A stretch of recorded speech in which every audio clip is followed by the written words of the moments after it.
Tähän kohteeseen asennettiin tämmöinen lasinen saranaovi. Siinä on vasikkapuoli tommosilla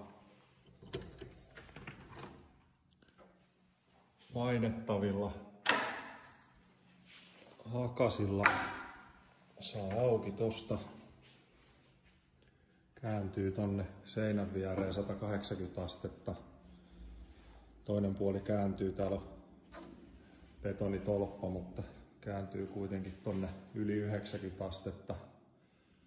Karmilistat täytyy vielä laittaa ja väännin tohon lukkoon, niin sitten alkaa olla valmista, mutta ihan kätevä systeemi. Tuossa pyöräytetään toi salpa ylös ja tuolta pyöräytetään salpa alas.